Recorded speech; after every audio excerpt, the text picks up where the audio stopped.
ശ്രീമദ് ഭഗവത്ഗീത അധ്യായം 6 ശ്ലോകം 33.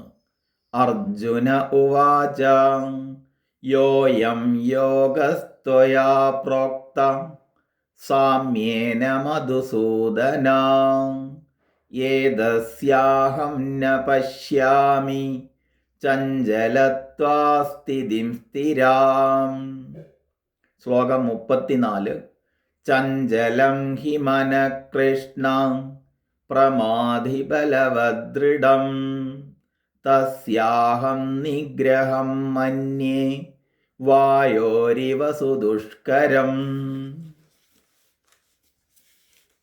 ഇതുവരെ ധ്യാനയോഗത്തെക്കുറിച്ച് ശ്രവിച്ച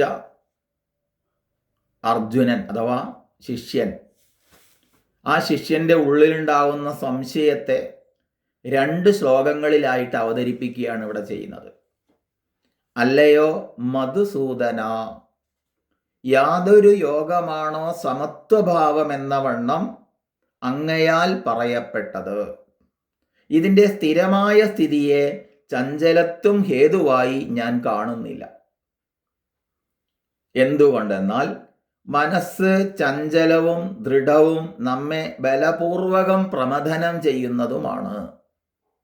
അതിൻ്റെ നിഗ്രഹം വായുവിനെ നിഗ്രഹിക്കും പോലെ സുദുഷ്കരമാണെന്നാണ് ഞാൻ മനസ്സിലാക്കുന്നത്.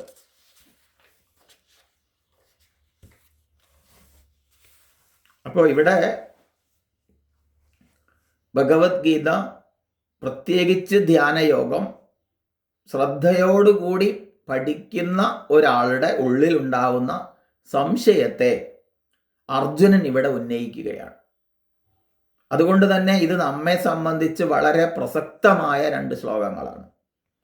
ഒന്ന്, സമദർശിത്വമാണ് ഭഗവാൻ ഈ ധ്യാനയോഗം കൊണ്ട് ഉപദേശിക്കുന്നത്. അതിൻ്റെ സ്ഥിരത ഞാൻ കാണുന്നില്ല. സമദർശിത്വം എന്ന് പറയുമ്പോൾ സർവത്തിലും കുടികൊള്ളുന്നത് ഞാൻ തന്നെ, അഥവാ ഒരേ ഒരു ആത്മാവ് തന്നെ. ആ സമദർശിത്വം വരുക എന്നുള്ളതാണ് ധ്യാനയോഗത്തിൻ്റെ ഉദ്ദേശ്യം.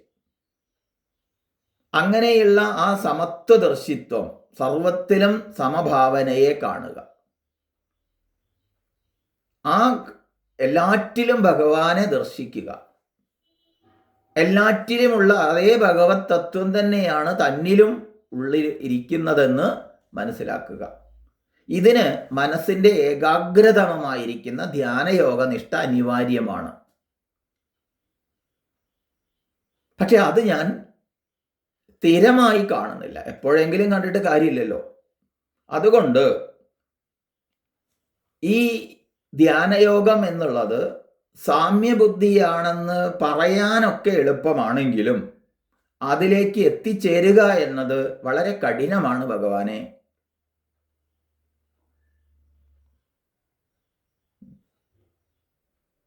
ഈ ഉറച്ച സ്ഥിതിയെ ഞാൻ അറിയുന്നില്ല. അല്ലയോ ഭഗവാനെ, മനസ്സ് അതീവ ചഞ്ചലമാണെന്നതാണ് ഇതിന് കാരണമായിട്ട് എനിക്ക് മനസ്സിലായത്. മനസ്സിൻ്റെ സ്വഭാവം തന്നെയാണ് ഈ ചഞ്ചലത്വം. അങ്ങനെയുള്ള മനസ്സിനെ ഒരാശ്രയത്തിൽ ഇളകാതെ ഉറപ്പിക്കുക എന്നത് പോലും പ്രയാസമാണ്. പിന്നെ എങ്ങനെയാണ് ഞാൻ ഈ ധ്യാനയോഗത്തിലേക്ക് ഉയരുക? ഇവിടെ ഭഗവാനെ അർജുനൻ സംബോധന ചെയ്യുന്നത് കൃഷ്ണ എന്നാണ്. കൃഷ്ണ ശബ്ദത്തിന് അനേകം അർത്ഥങ്ങൾ ഉണ്ടെങ്കിലും അതിൽ 1-ാം അധ്യായത്തിൽ പറയപ്പെട്ട അർത്ഥം കൃഷ് ധാതു എന്നുള്ളതിന് ഉഴുതുമറിക്കുക എന്ന അർത്ഥത്തിലാണ്. അതായത് നമ്മളുടെ അന്ധക്കരണത്തിലെ പാപം ചിന്ത, ഇത് പാപമാണ്, ഇത് പുണ്യമാണെന്നുള്ള പാപാദി ദോഷങ്ങളെ മുഴുവനും ഉഴുതുമറിക്കുന്നത് കൊണ്ടാണ് ഭഗവാനെ കൃഷ്ണൻ എന്ന് പറയുന്നത്. മറ്റർത്ഥങ്ങളുണ്ട്. ആകർഷണാത് കൃഷ്ണ എന്ന് ഗർഗമുനി നാമകരണം ചെയ്തത്, കൃഷ്ണൻ എന്ന് പേരിട്ടത് അതുകൊണ്ടാണ്. ഇങ്ങനെ മനസ്സ് അതീവ ചഞ്ചലമാണ്, എപ്പോഴും ചലിച്ചുകൊണ്ടിരിക്കുന്നതാണ്. അങ്ങനെയുള്ള ആ മനസ്സിൻ്റെ സ്വഭാവം അങ്ങനെയാണെന്നിരിക്കെ ഇത് പ്രമാദിയുമാണ് എന്ന് പറയുകയാണ്. പ്രമഥനം ചെയ്യുന്നതുമാണ് മനസ്സ്. അതായത് തൈര് കടയുന്നത് പോലെ, കടകോലുകൊണ്ട് തൈര് കടയും പോലെ നമ്മുടെ ശരീരത്തെയും ഇന്ദ്രിയങ്ങളെയും ഒക്കെ കടയുന്നതാണ് മനസ്സ്. എങ്ങനെയാണത് കടയുന്നത്? പല പല സങ്കല്പ വികല്പങ്ങളെ കൊണ്ട്. അതോ ഇതോ, ഞാനോ നീയോ, പോണോ പോണ്ടേ, ആണോ പെണ്ണോ, ഇങ്ങനെ പലവിധ സങ്കല്പങ്ങളെ കൊണ്ട്, ഭേദബുദ്ധികളെ കൊണ്ട്, സമത്വഭാവം ഇല്ലാത്ത സ്ഥിതി കൊണ്ട് നമ്മെ ഒട്ടൊന്നുമല്ല ഈ മനസ്സ് കടയുന്നത്. ഇങ്ങനെ തീർത്തും വിഷയപ്രപഞ്ചത്തിലേക്ക് നമ്മളെ നയിക്കുന്ന ഈ മനസ്സ് നമ്മളെ തീർത്തും അടിമകളാക്കി തീർക്കുന്നു, വിഷയങ്ങൾക്ക് അടിമയാക്കി തീർക്കുന്നു.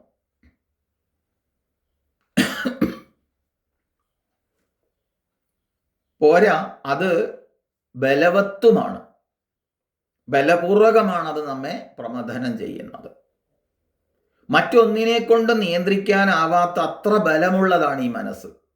മറ്റേന്ദ്രിയങ്ങളൊക്കെ നിയന്ത്രിക്കാൻ കഴിഞ്ഞേക്കാം, പക്ഷെ മനസ്സിനെ നിയന്ത്രിക്കുക എന്നുള്ളത് ബലയുക്തമായതിനാൽ അത് വളരെ പ്രയാസമാണെന്ന് സമ്മതിക്കുകയാണ്. പോരാത്തത് ദൃഢവുമാണ്, ദാർഢ്യമുള്ളതാണ് മനസ്സ്, കെട്ടി മുറുക്കപ്പെട്ടിരിക്കുകയാണ്. ഇങ്ങനെ വിഷയവാസനകളെ ജയിക്കുക എന്നത് വളരെ ദുഷ്കരമാണ് എന്നാണ് ഭഗവാൻ ഭാഷ്യകാരൻ നമ്മൾ ഓർമ്മപ്പെടുത്തുന്നത്. ഭാഷ്യകാരൻ ഒന്നുകൂടി പറയുന്നുണ്ട്, തന്തുനാഗത്തെ പോലെ അച്ഛേദ്യമാണ് എന്ന്. തന്തുനാഗം എന്ന് പറയുമ്പോൾ സ്രാവ്, മുതല എന്ന ജീവികളോടാണ് മനസ്സിനെ ഉപമിക്കുന്നത്.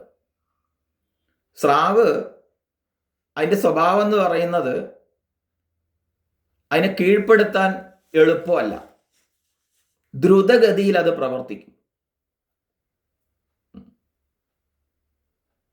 അതുകൊണ്ട് തന്നെ ആ ഒരു കൊമ്പൻ സ്രാവിനെ എപ്രകാരമാണോ നമ്മൾ നമ്മുടെ വശത്താക്കുന്നത് അതുപോലെ പ്രയാസകരമാണ് മനസ്സെന്നും, അതുപോലെ തന്നെ മുതലയും അങ്ങനെയുള്ള ഒരു ജീവിയാണ്. അതിൻ്റെ ഒരു ഭാഗത്തു നിന്ന് നമ്മളെ രക്ഷപ്പെടാൻ നോക്കുമ്പോൾ അത് മറുഭാഗം കൊണ്ട് നമ്മളെ അടിച്ചു വീഴ്ത്തും. ഇതുപോലെയാണ് മനസ്സ്. ഒരു ഭാഗം കൊണ്ട് നമ്മളെ ഏകാഗ്രമാക്കാൻ നോക്കുമ്പോൾ മറുഭാഗം കൊണ്ട് മനസ്സ് മറ്റെന്തൊക്കെയോ വിഷയങ്ങളിലേക്ക് പോയിട്ടുണ്ടാവും.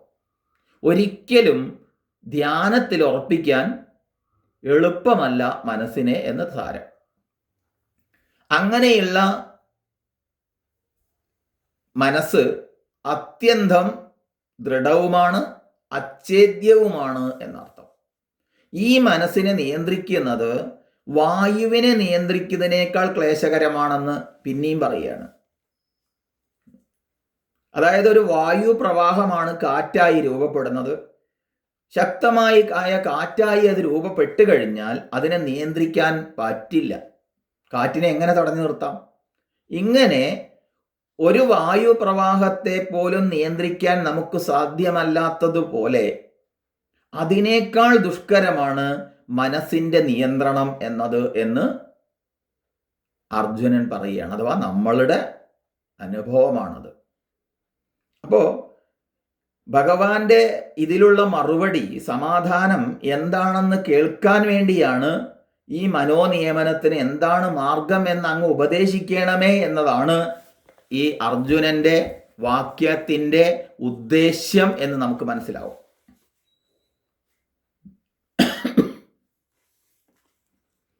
പ്രായോഗികമല്ലാത്ത ഒരു ദർശനത്തെയും മാനിക്കുന്നവരല്ല സനാതന ധർമ്മത്തിൻ്റെ ആളുകൾ.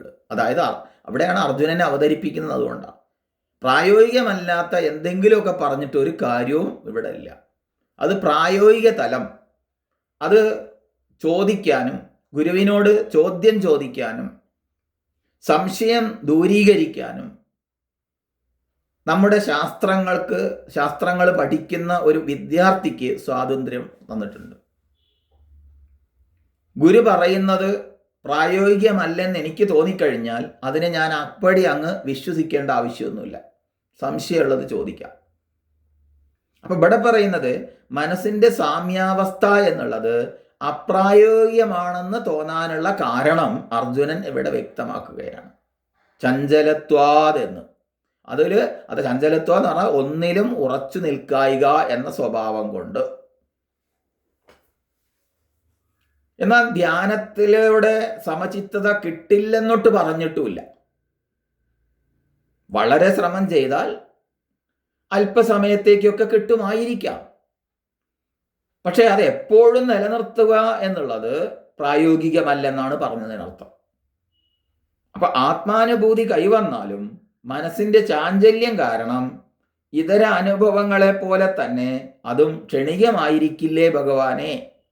ഈ അഭിപ്രായം തന്നെ അടുത്ത ശ്ലോകത്തിലും അർജുനൻ ഒന്നുകൂടി വ്യക്തമാക്കുന്നുണ്ട്.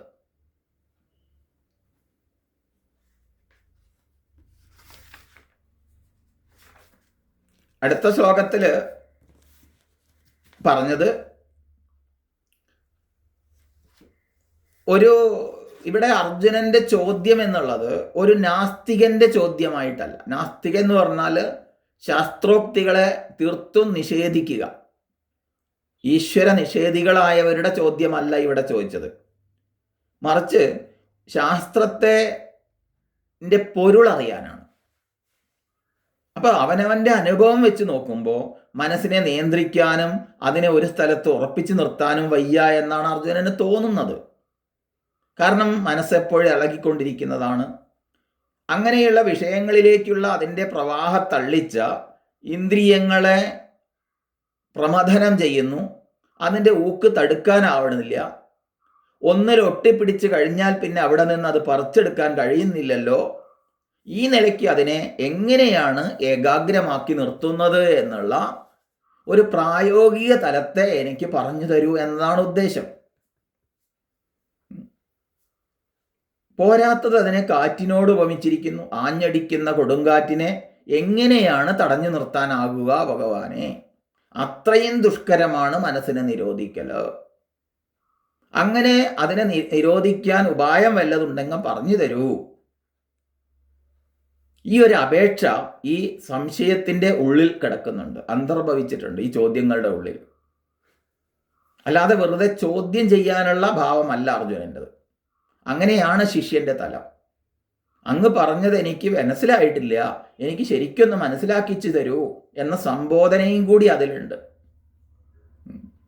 അപ്പൊ സർവ്വജീവികളെയും തന്നിലേക്ക് ആകർഷിക്കുന്ന മനസ്സിനെ വശീകരിക്കാനുള്ള ഉപായവും അങ്ങേക്ക് അറിയാമല്ലോ. അതുകൊണ്ടാണല്ലോ ആകർഷണാത് കൃഷ്ണ എന്നും ഭഗവാന് പേര് വന്നത്, ഗർഗമുനി പേരിട്ടത്.